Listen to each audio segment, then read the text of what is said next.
Kita tidak akan pernah lupa momen jam 12 malam. Pertamax tiba-tiba naik 30% tanpa adanya pemberitahuan H-7 ataupun H-1 bulan gitu ya. Bahkan ketika kenaikan ya, nggak sedikit banyak yang membandingkan bagaimana kenaikan harga BBM di eranya Pak SBY dibandingin di eranya Pak Prabowo sekarang gitu. Gua pun inget banget momen dimana ngebuat video ngopi soal Pertamax gitu ya. Itu hamin beberapa jam gue pengen ngabarin hal-hal bagus soal Indonesia gitu. Gue beli telur 26.000, ya mungkin gara-gara MBG juga nggak beli telur lagi. Terus habis itu IHSG kita nguat ya, mau di angka 6.000. Terus rupiah udah mulai menguat gitu ya, meskipun dibanding sama penurunan itu agak sedikit ironis gitu ya. Dan pertanggal 18 Juni 2026, lu mungkin udah bisa ngeliat bagaimana efek domino dari Pertamax naik ya. Lu tinggal search aja di Google Pertalite kosong di SPBU, lu bakal menemukan beberapa berita-berita atau highlight yang ngasih tahu efek domino ini. Orang-orang itu udah ngerasa kalau misalkan kenaikan 30% Pertamax itu nggak ngebuat mereka worth it untuk ngebeli Pertamax, akhirnya pindah ke Pertalite, dimana mungkin Pertalite sendiri itu ada subsidinya kan. Dan ya kalau misalnya kebanyakan orang-orang bakal balik lagi pakai Pertalite, ya mungkin bakal kebebani juga ya dari segi anggaran yang harusnya dipakai untuk hal lain ya, karena sekarang udah banyak yang pakai BBM bersubsidi. Kayak misalkan Kompas, usai 2 hari Pertalite kosong, warga kembali antre di SPBU belakang kota. Terus dari Lajur.co, stok sempat kosong di sejumlah SPBU Kendari, Pertamina klaim ada lonjakan konsumsi Pertalite. Jatimnet, Pertalite kosong, warga Gresik terpaksa beralih ke Pertamax yang lebih mahal. Detik.com, Pertalite sering kosong di Kelungkung, warga singgung tangki setan. Tirto.id, Pertalite di Subang mulai kosong, warga khawatir BBM langka. Nah, kalau misalnya lu search di beberapa media sosial ya terkait Pertalite kosong di SPBU, lu mungkin bakal ngelihat videonya ya, orang-orang pada ngantri, orang-orang pada ngeluh gitu ya kalau misalnya sekarang udah susah pakai Pertalite. Nah, ketika kabar-kabar ini muncul, ada satu berita yang menarik banget datang dari SDM, di mana mereka pertanggal 16 Juni memberitakan kalau misalkan bakal ada jenis BBM baru yang diluncurkan nanti tanggal 1 Juli. Spesifiknya kayak gimana dan bagaimana respon masyarakat, kita bakal bahas bareng-bareng. Jadi selamat datang di Ngobrolin Persoalan Indonesia bersama gue, your favorite Uncle Omre. Menarik banget kalau misalnya kita berdiskusi ya soal berita-berita terkait energi ya, terutama bahan bakar minyak Indonesia, karena beritanya itu selalu aja muncul ya akhir-akhir ini, apalagi setelah perang yang terjadi di Timur Tengah antara US plus Israel ngelawan Iran. Iran menggunakan strategi menutup Selat Hormuznya sampai akhirnya harga minyak dunia itu naik dan banyak banget negara-negara pada panik dan minta seenggaknya US dan juga Israel jangan macam-macam. Akhirnya tanggal 15 Juni 2026 kita dapat kabar baik kalau misalkan antara Iran dan juga Amerika itu udah ngebuat perjanjian ya yang nanti bakal ditandatangani di tanggal 19 Juni 2026, which is itu hari Jumat. MOU-nya mungkin udah bisa lo lihat sendiri gitu, dan gue udah sempat ngebahas di video ngopi yang sebelumnya. Dimana kabar perjanjian yang baik ini direspon juga sama penurunan harga minyak dunia dari yang awalnya mungkin bisa menyentuh di angka 110 USD per barrel ya, sekarang udah turun drastis sampai ke angka 75 USD per barrel. Meskipun kalau misalnya kita bandingin sama harga di akhir tahun 2025, ini masih tergolong naik ya, dari yang awalnya rata-rata tuh 60-an USD per barrel, tapi sekarang udah turun meskipun baru di angka 75. Nah, menariknya adalah kalau misalnya rentang waktu grafik kenaikan harganya ini kita ganti ke 5 tahunan. Sebenarnya harga minyak dunia itu sangat amat fluktuatif ya. Bahkan nggak ada penutupan Selat Hormuz pun ini harganya bisa di angka 111 USD per barrel. Seingat gua ya, tahun 2022 itu adalah awal ramenya perang antara Rusia dan juga Ukraine. Cuman di sini rupiah kita nggak yang tiba-tiba melemah banget gitu ya, sampai per bulan bisa naik 1.000 gitu loh. Ini pun sempat ada kenaikan juga, tapi yang menariknya adalah, ini silakan koreksi gua kalau misalnya gua salah, pengamat itu mikirnya Pertamax bakal naik di 16.000 di tahun 2022.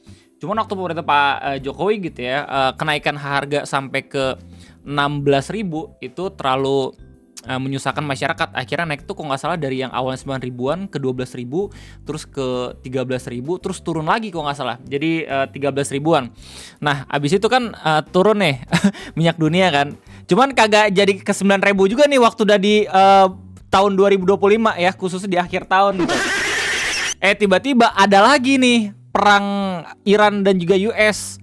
Selat Hormuz tutup. Nah, di sini ya ada kabar kalau misalkan kita masih menjadi bangsa yang kuat, masih bisa mempertahankan harga minyak BBM lokal kita gitu ya. Sampai akhirnya di bulan Juni itu langsung ada kenaikan 30% sesuai dengan prediksi pengamat di tahun 2022. Ya, yang jadi permasalahannya adalah kenaikan harganya benar-benar bisa melambung tinggi banget gitu. Dari yang awalnya cuman 13.000 ya menjadi 16.000 di sini.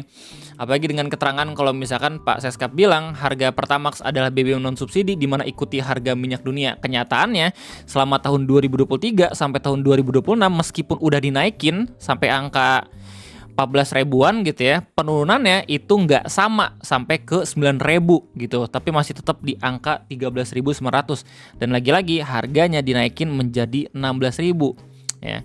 Orang-orang karena keterangannya Pak Seskap itu langsung nanya ya, banyak banget mempertanyakan ke Pertamina apakah Pertamax bakal turun. Soalnya udah langsung dapat keterangan nih dari Pak Seskap kalau misalkan menyesuaikan harga minyak dunia. Nah, yang menariknya adalah informasi dari perwakilan Pertamina yang mereka bilang seperti ini. Berdasarkan koordinasi dengan regulator, dalam hal ini adalah pemerintah, maka penyesuaian harga Pertamax ini tidak dilakukan sepenuhnya mengikuti harga pasar internasional. Kenapa demikian? Karena kembali lagi ini adalah sebuah bentuk peran tidak saja memberikan kesempatan menjaga daya beli dan supaya masyarakat tetap dapat beraktivitas. Inilah konteks yang kenapa orang-orang tuh mempertanyakan kenaikannya dari yang awalnya 12.000 ya menjadi 16.000 karena kalau misalnya turun itu susah banget.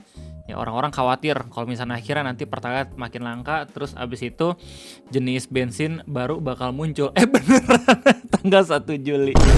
Cuman kalau misalnya ngomongin soal apakah ada peluang Pertamax bakal turun, ini ada lampu hijau ya dari Kementerian SDM lewat beritanya Kompas.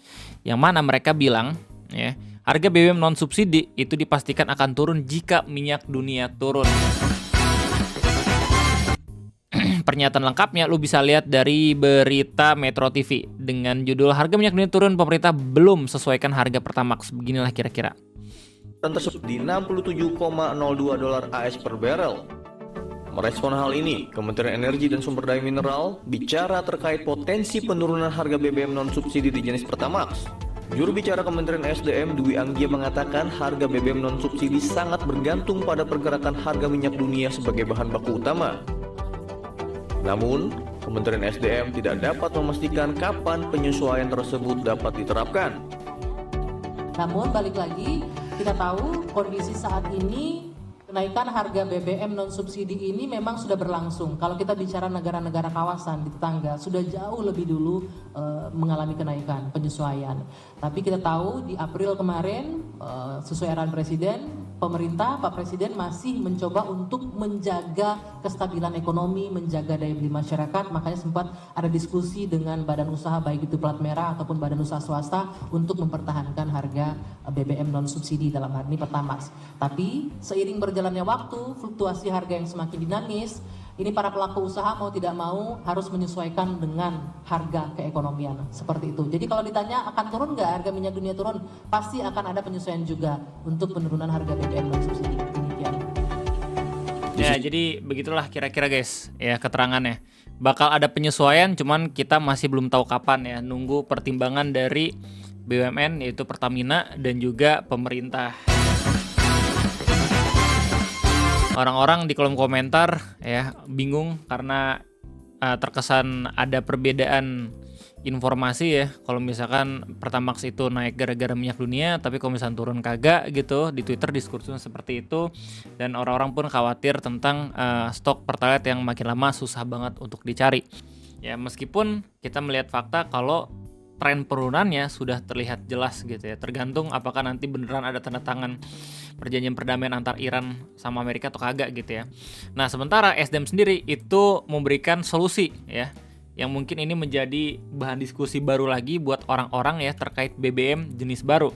Di mana lewat berita CNBC diberitakan, pemerintah melalui Kementerian SDM berencana menargetkan implementasi mandatori percampuran biodiesel 50% pada bahan bakar minyak ya jenis soal mulai 1 Juli mendatang. Jenis soal, solar kali ya kalau gitu ya, kok soal? Menteri SDM Bahlil Lahadalia mengungkapkan dirinya akan menggelar rapat bersama tim uji coba selama 1 pekan ke depan dalam rangka memastikan kesiapan implementasi BBM jenis baru B50. Jadi 50%-nya itu percampuran biodiesel atau kalau nggak salah tuh dari nabati ya, dari tumbuhan singkong atau sawit gitu kalau nggak salah. B50 sesuai dengan jadwal akan diimplementasikan pada 1 Juli 2026. Mungkin 1 minggu lagi saya akan melakukan rapat dengan tim uji coba. Sekarang kita masih terus melakukan uji coba ya. Di hari Senin keterangannya tanggal 15 Juni. Menurut hasil uji coba B50 menunjukkan perkembangan yang positif dalam uji coba tahap akhir tengah dilakukan untuk melihat kesiapan rencana tersebut. Sejauh ini sekitar 80-90% parameter pengujian telah memberikan hasil yang baik. Sekitar 80-90% hasil uji coba alhamdulillah baik, bahkan kadar airnya dibandingkan dengan B40 itu lebih baik di B50. Namun hasil akhirnya akan kami sampaikan setelah rapat evaluasi final. Sebelumnya Direktur Jenderal Energi Baru Terbarukan dan Konservasi Energi ya, Bu Enia Listiani Dewi menjelaskan pemerintah tengah menyelesaikan regulasi agar bisa diimplementasikan bersamaan dengan berbagai sektor pada Juli mendatang. Dari sini orang-orang di kolom komentar langsung I play this game before. Sebelum ada Pertalite ya, dulu kita taunya premium. Dan untuk proyeksi hingga Desember 2026, dengan adanya penambahan 50% ini, maka penghematan devisa yang bisa dilakukan mencapai 157 triliun. Dan peningkatan nilai tambah CPO ya juga merambah naik menjadi 24 triliun. Paparnya dalam rapat dengar pendapat atau RDP dengan Komisi 12 DPR RI. Sementara itu, pemerintah mencatat adanya kenaikan target penyaluran seiring transisi program B40 menuju B50. Pada tahun 2026 dialokasikan sebesar 15,64 juta kiloliter menjadi 17,60 juta kiloliter dengan penerapan kebijakan baru mulai awal Juli mendatang. Pemerintah menjelaskan skema penyaluran pemberitaan insentif tetap sama seperti sebelumnya. Dukungan insentif, ini tipe nih, hanya diberikan untuk penyaluran sektor public service atau PSO dan sektor di luarnya dilepas mengikuti mekanisme harga pasar. Alokasi PSO dan non-PSO akan seperti yang sudah dilakukan sebelumnya, disalurkan insentif untuk yang sekitar PSO saja. Dengan pengimplementasian B50 diharapkan bisa memberikan dampak sosial dengan penyerapan tenaga kerja yang mencakup sekitar 2,2 juta orang. Ya, untuk sisi lingkungan, peningkatan energi terbarukan ditargetkan bisa menekan emisi gas rumah kaca hingga 46,72 juta ton CO2 sepanjang 2026 karena ini biodiesel ya, dari nabati. Of course, kalau misalnya kita ngelihat dari apakah ini ramah lingkungan atau tidak, jelas ini ramah lingkungan. Permasalahannya adalah dari sisi otomotifnya, apakah mesin-mesin kendaraan lo itu cocok sama bahan bakar ini atau kagak.